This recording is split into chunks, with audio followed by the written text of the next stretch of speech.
My name is Pastor Elijah Adelakun. I'm presently Ukuba District Pastor, Jos Area Prophets in Plateau States.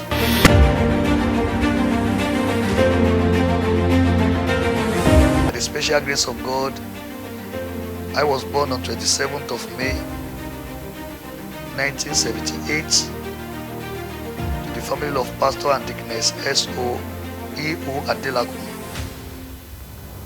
present in Timothy District Apostle. And by the special grace of God, among the 7 of us that God gave to our parents, I'm number 2.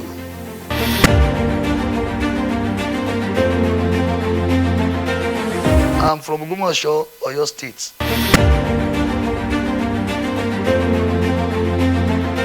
I started my primary school from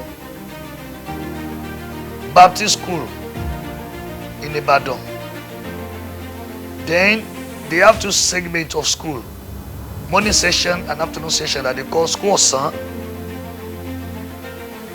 My mother was a teacher in Baptist School, Okeagala, then, where my mother was a teacher.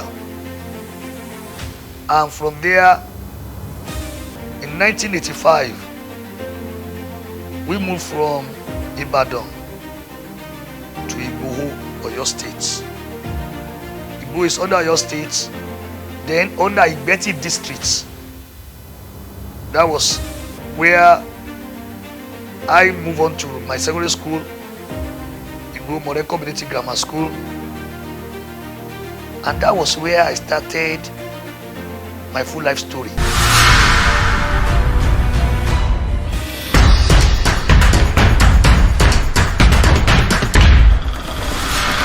My calling, a pastor's story.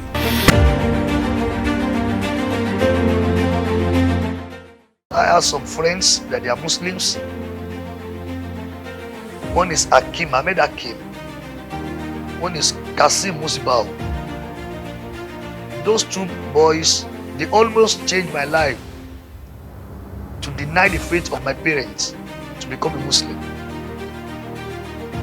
But one day something happened. They just invited me that they want us to go and do something inside farm, school farm. When I got there, I discovered that they've started practicing cultism. When we got there, with annoyance, I left them. Nobody can face me because they knew that I was somehow wicked and tough that time. They cannot face me. I left there, not knowing that another one is coming on my way.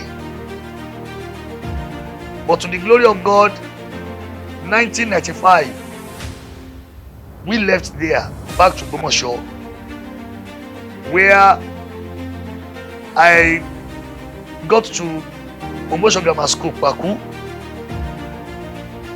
I retook my WAEC, and to the glory of God, I passed. After that, I got admission into SLK, Osun State College of Technology, SLK. Then, I've started having the sign of call, in which I don't understand. When I got the admission, I left school again because I was not ready to be serious because of the kind of lifestyle that I was living there. 2001, I went back to school. I was given an admission to Osun State College of Technology, SLK 2. But this time around, I got admission as a prelim student, where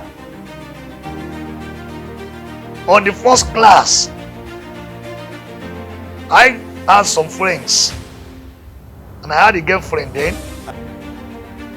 We went for birthday.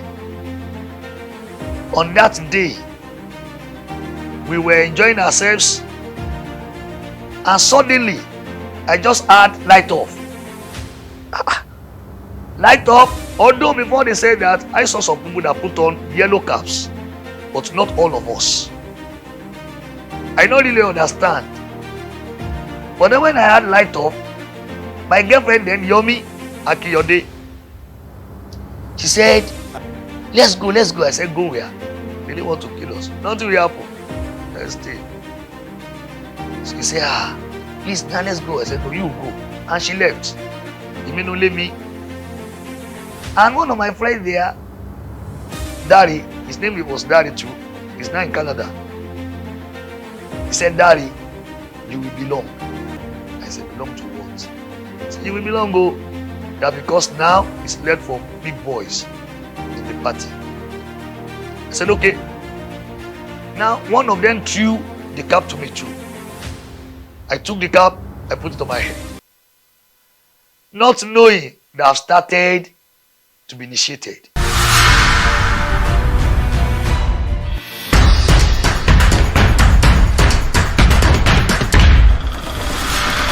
My calling, a pastor's story.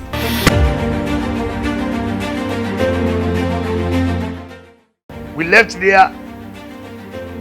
He now said we are going somewhere. We moved from there to Etioni. It's somehow far to SLK. But we walked through. We not go with vehicle. We walked down there. We got there around after 1 or 2 in the midnight. We did what we wanted to do. I don't want to tell the story of what happened there, because it's blood to take blood. They must see blood so that when anything happens, you won't have any pity for anybody. And you know, there, forgiveness is a sin. Then, after that, that was how I was initiated.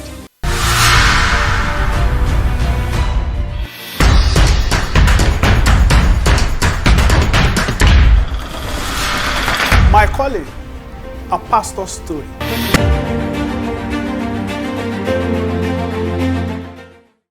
Yes, you know, they beat. When they beat you, they must beat you that blood will come out from your body. So with that, when they have seen blood, so that you not have mercy for anybody. When you are to torture, you torture with all your might, with all your power, with all your strength. So after that, that was how I was initiated. I joined them as number 21. But after some years, maybe a year plus or 2 years, then I have been in ND2. I was elevated to become number 3. Then I've started having boys as my own delays. I used to follow anywhere.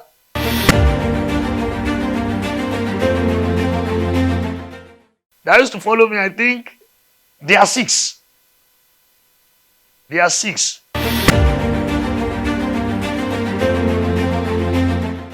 The first thing that must happen to me after the initiation, or after I was elevated to become number 3,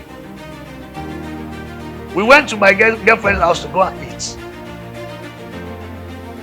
After eating eba and okra soup, one of my friends then, that was number 4, that followed me, China, he said he's coming want to get to school. Not up to 20 minutes, we had a school have scattered.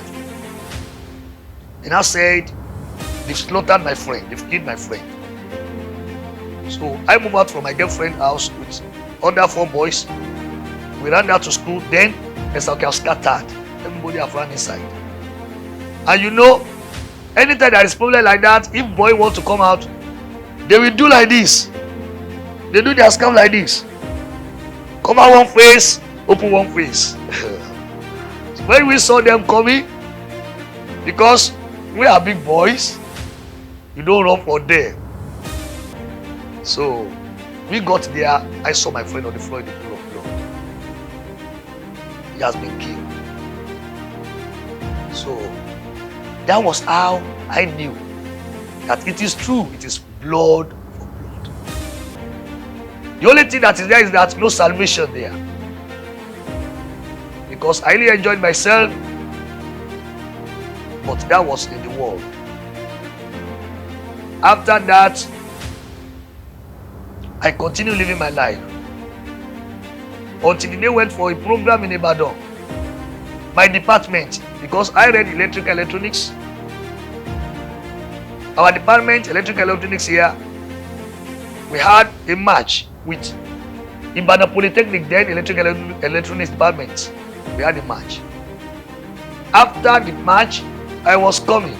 We were coming back. We now saw one car. We saw a lady there, not knowing that she's a governor daughter. She was kidnapped. But I noticed that the way the girl was doing in the car, she was dragging herself, and the way those boys were looking, I noticed that no, this thing was real. I told my boys, I said, come on boy, something's happening there. So we don't cross the car. We helped the car, we rescued the car, we took her back to Ibadan. The thing happened after Ashijire River. On our way coming to Gagan. So we took her back to governor's house. We dropped her at the gate. She was trying to be connected with me, but I don't want any friendship. But I mentioned my name to her that I'm like that Adelakun. Tell anybody, let them look for me. Because I was thinking that maybe they may want to be looking for me, that they want to do anything. So, but fortunately for me, the second day, I saw somebody that said, my mother and my dad said I should come home. I said, what happened? They said they had my name on OYO radio there. That they were looking for me. I said, Adebola, we're not a popular here. So I went to Mosho. When I got there, my mom was crying that what have I done wrong? I said, I don't do anything. So I explained to my mom. And then my dad, truly, he's a pastor, but anything like that, he did not want to be mentioned. Because he will be saying that we want to destroy his ministry, I want to do this for his ministry, I want to do that for his ministry. But later, after that time, I thought they took me to then our area superintendent, our area prophets, Pastor Adeshina, then of a blessed memory. He said, oh boy, continue doing what you are doing, continue living your life. You are coming back to become a pastor of the Absolute Church. There is call on your head. There is call in your life. I said, Baba, that was the day I started hating that man. I hate him. And that was the day I vowed to myself that a daughter, I will date her daughter. So I moved close to that daughter. Her brother is now in secretary here, in secretariat here, working. That's sister senior brother. Duni, her name is Duni Adeshina. I promised myself that I will date Duni. If at all I become a pastor, I will first of all date your daughter. But to God be the glory, I did not have my way. Because Duni did not give me way. Although we became friends, but she did not give me way.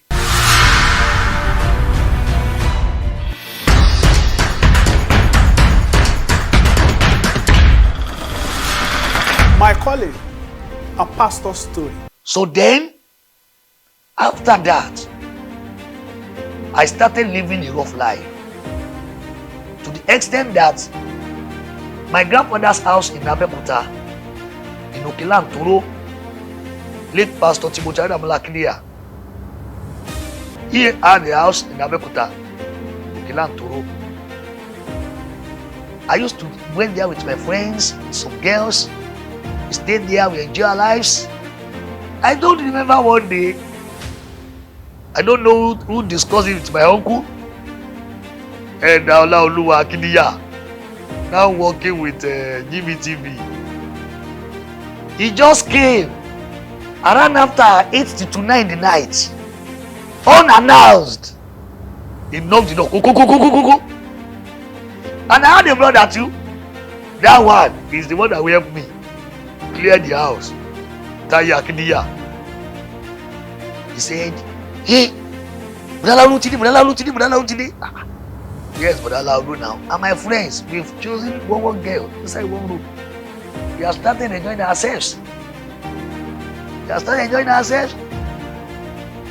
My uncle just enter. Where is the brother? And I can say, Uncle Egaza. I prostrated to show a good boy. He said, you are who? I'm inside here. I said, so this is my grandfather's house. I can stay here now with my friends. He sent us away that night. But God used him for us in the sense that night that he sent us away, he too did not know this thing.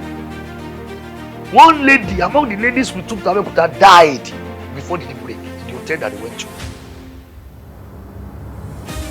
And the boy that took her to the hotel now, till today, we don't know where he is. But glory be to God that I did not follow them to that hotel. I know nothing about it. And that was the day I decided to come and live with my sister here in Lagos. Oluwashola Akidiya. She's from the Apostolic Church, but she married to a CNS man, Ayoniu. I slept on 3-seater one day. That was why I knew that nowhere you are, if God needs you, He will talk to you.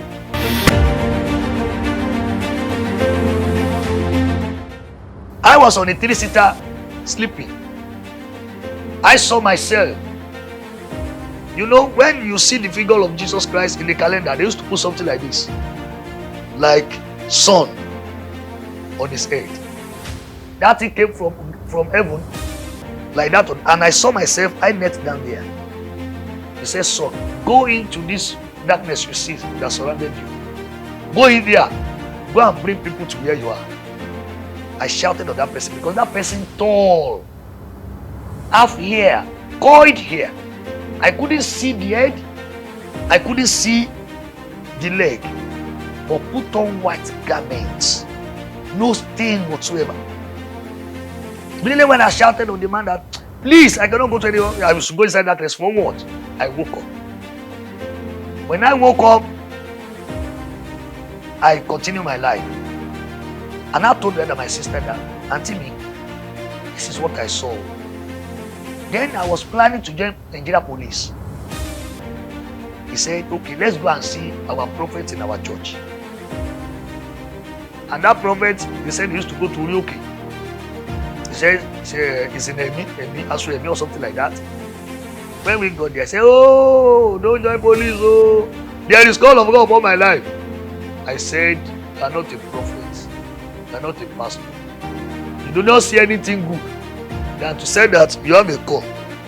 Which kind of call are you talking about? Get out. I left there. Then I went back to my parents.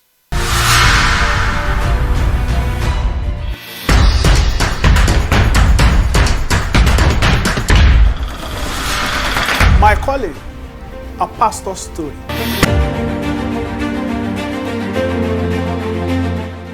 I left there. I went to my parents in Umosho. My call started from there, temporarily, because I don't believe that.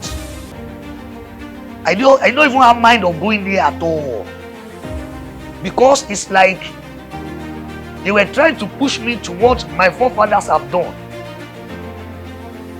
Akidiya's family, all their siblings, they are into this ministry. And my dad is into the ministry. All of us, should we be saying that we want to receive call? I said, I don't want any stupid call. I don't want any fucking stupid call. I want to live my life. I want to enjoy my life.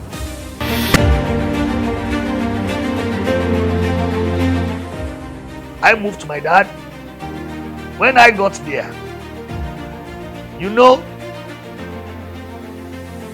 it's for me to go back for my HND. But when they insisted, if I see this one, if I do this one, I will not make it. Then I said, it's because of what I saw in my sister's place as go to Bible school. I agreed. I obtained from Ekwa Theological Seminary Igbaja, 2001, in which my mother discussed with Pastor S.A. Kedeme. He said I should be coming to him in Abuja. So I went there, I started school. That was where I met Pastor Adelakun, present Elisha Provost, Theological Seminary Provost. He too told me the same thing.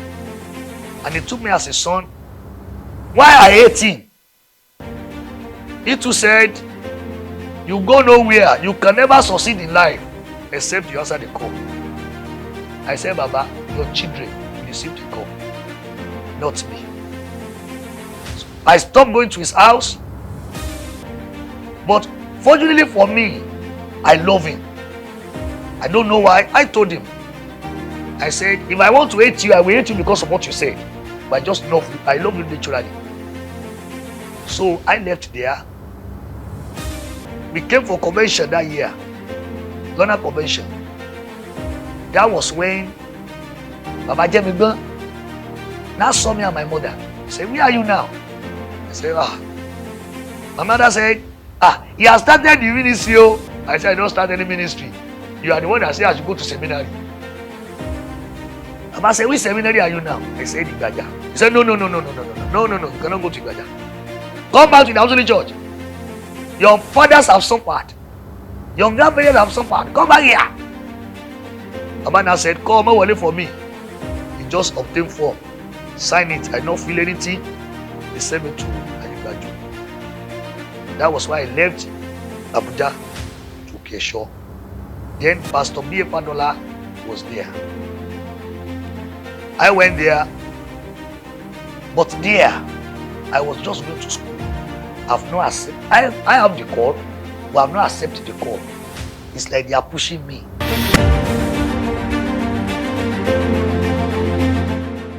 What makes me to accept this call? What makes me to know that truly God wants to use me then? I used to fall sick. The last one that happens to me, I felt sick. I became unconscious. They were rushing me to the hospital, Wesley Hospital.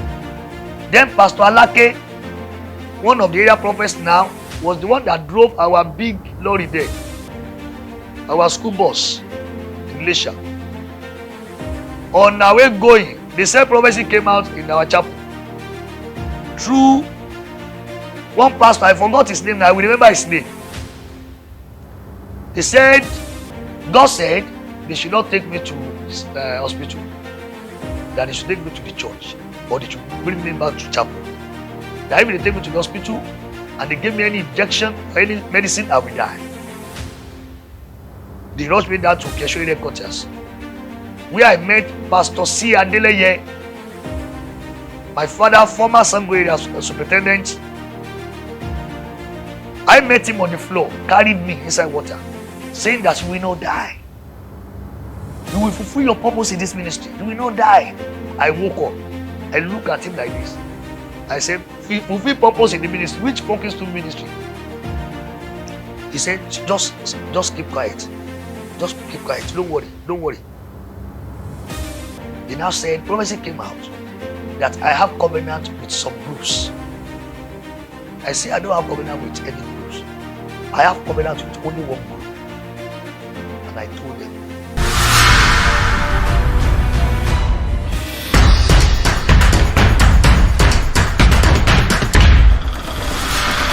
My calling, a pastor's story.